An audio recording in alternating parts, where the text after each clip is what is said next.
François-Luc Simon, sur la documentation juridique, qu'est-ce qu'il faut qu'on regarde vraiment précisément sur ces premières étapes? Alors, 4 documents. Premièrement, un document qu'on remet au franchisé avant même de lui transmettre un DIP.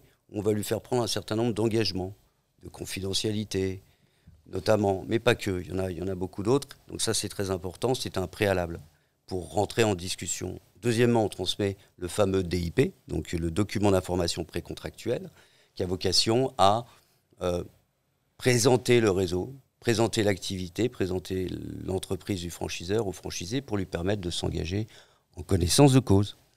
Troisième document, optionnel celui-là, le CRZ, c'est le contrat de réservation de zone qui a pour finalité de permettre à un candidat à la franchise qui n'aurait pas d'emplacement de lui laisser le temps d'en avoir un, de chercher, d'en trouver un, conformément aux caractéristiques du réseau.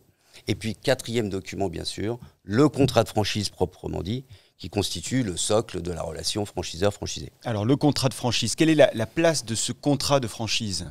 Alors, le contrat de franchise, il est central. Il est central pour plusieurs raisons. D'abord, c'est un élément d'actif du franchiseur.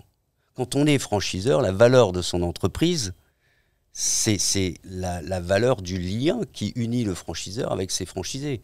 Ce lien, c'est un lien de confiance, bien sûr, c'est un lien commercial aussi, mais c'est aussi un lien juridique qui s'exprime à travers le contrat de franchise. Je dirais par ailleurs que donc le contrat de franchise, on l'a compris, c'est le socle de la relation franchiseur-franchisé. Deuxièmement, il est quand même sur mesure. On a dit tout à l'heure que ce document devait être fait sur mesure pour épouser la stratégie, pour épouser les aspects opérationnels, les contraintes, les spécificités de l'entreprise. Et donc, c'est fondamental de rentrer dans le détail. D'ailleurs, moi, quand je fais un contrat de franchise, avant même de commencer le premier rendez-vous avec mon client, je lui donne un formulaire de 120 questions qu'il doit remplir en détail et que j'examine. Une fois que j'ai bien compris ce qu'il voulait, ou ce qu'il croyait vouloir en tout cas, je le rencontre et on se met au travail.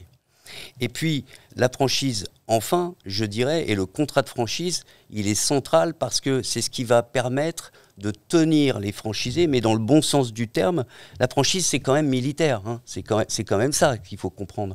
Le franchisé, il n'est pas là pour avoir, je dirais, pour modifier le modèle. Il est là, au contraire, pour appliquer un modèle dont on sait qu'il fonctionne.